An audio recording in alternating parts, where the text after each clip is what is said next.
Union budget 2026 ऐसे time पर आ रहा है जब इंडिया के एआई ड्रीम स्ट्रॉन्ग भी हैं और सीरियस भी, लेकिन ग्राउंड लेवल पर एग्जीक्यूशन और क्लियर रूल्स की कमी महसूस हो रही है। पिछले 2 सालों में सरकार ने एआई को लेकर काफी सॉलिड बेस तैयार किया है। मार्च 2024 में इंडिया एआई मिशन को ₹10,372 करोड़ के अप्रूवल मिलना एक टर्निंग पॉइंट था। इसके बाद एआई को सिर्फ एक टेक ट्रेंड नहीं बल्कि नेशनल इंफ्रास्ट्रक्चर के जैसे ट्रीट किया जाने लगा। शुरुआत में टारगेट था 10,000 जीपीयूज, जो आज बढ़कर 38,000 प्लस जीपीयूज हो चुके हैं। साथ ही डेटा ट्रेनिंग प्रोग्राम्स और इंडिया एआई मॉडल्स पर भी काम शुरू हो गया है। बजट 2025 ने इस डायरेक्शन को और स्ट्रॉन्ग किया। फाइनेंशियल 26 के लिए इंडिया एआई मिशन को ₹2,000 करोड़ मिले, जो पिछले साल से काफी ज्यादा हैं। एजुकेशन के लिए एक नया एआई सेंटर ऑफ एक्सीलेंस भी अनाउंस हुआ है। ओवरऑल देखें तो एआई पर गवर्नमेंट का खर्चा ₹4,300 करोड़ से ऊपर चला गया। मगर अब प्रॉब्लम क्या है? प्रॉब्लम यह है कि इंडस्ट्री का कहना है कि पैसे से ज्यादा इशू एग्जीक्यूशन का है। डेटा सेंटर्स और एआई इंफ्रा को सबसे ज्यादा दिक्कत आ रही है। पावर सप्लाई अप्रूवल्स और लॉन्ग टर्म पॉलिसी क्लैरिटी में एआई सिस्टम्स बहुत ज्यादा बिजली खाते हैं। आने वाले 5 सालों में इंडिया के डेटा सेंटर्स की पावर 3x से भी ज्यादा हो सकती है।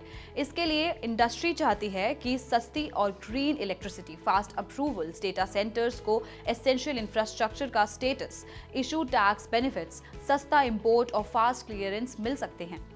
अगर रूल्स क्लियर नहीं होते तो कंपनीज रुक जाती हैं। एआई को लेकर रूल्स भी थोड़े कंफ्यूजिंग है। अगर एआई से कोई नुकसान होता है तो रिस्पॉन्सिबिलिटी किसकी होगी, इस पर क्लैरिटी नहीं है। इसी वजह से हेल्थ केयर, फाइनेंस जैसे सेंसिटिव सेक्टर्स में कंपनीज फुल स्केल पर जाने से हेजिटेट करती है।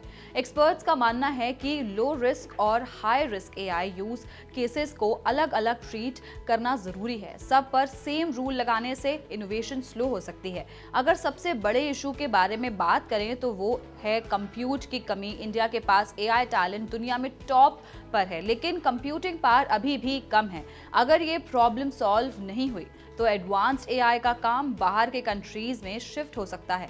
इंडस्ट्री का मानना है कि गवर्नमेंट को कंप्यूट को पब्लिक फैसिलिटी की तरह बनाना चाहिए, जहां स्टार्टअप्स, कॉलेजेस और रिसर्चर्स इजीली एक्सेस हो सकें।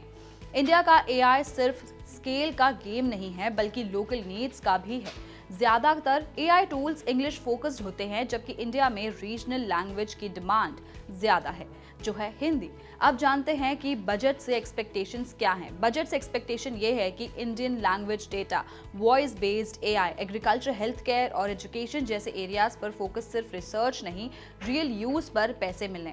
सरकार सिर्फ रूल मेकर नहीं, बायर भी बने। इंडस्ट्री चाहती है कि गवर्नमेंट एआई की कंज्यूमर भी बने। अगर सरकारी डिपार्टमेंट्स एआई सॉल्यूशंस यूज करेंगे तो स्टार्टअप्स को रियल डिमांड मिलेगी और सिस्टम ज्यादा एफिशिएंट बनेगा। एआई स्टार्टअप्स को शॉर्ट टर्म फंडिंग से ज्यादा लॉन्ग टर्म फंडिंग चाहिए। प्रोटोटाइप से स्केल तक का फेज सबसे टफ होता है। इसके लिए पब्लिक प्राइवेट फंडिंग मॉडल्स और अश्योर्ड डिमांड जरूरी है। ओवरऑल इंडिया बजट 2026 में एक स्ट्रॉन्ग पोजीशन से एंटर कर रहा है। टैलेंट है, इंटेंट है, अडॉप्शन भी बढ़ रही है। मगर सवाल यह है कि अब इंडस्ट्री को क्या चाहिए। इंडस्ट्री चाहती है फास्ट एग्जीक्यूशन, क्लियर रूल्स, सस्ती पावर, ज्यादा कंप्यूट और सरकार का एक्टिव सपोर्ट हो।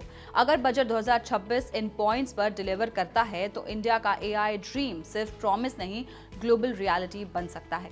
ऐसी और जानकारी के लिए पैसा लाइव को सब्सक्राइब करें और हमें अपनी राय कमेंट बॉक्स में जरूर बताएं।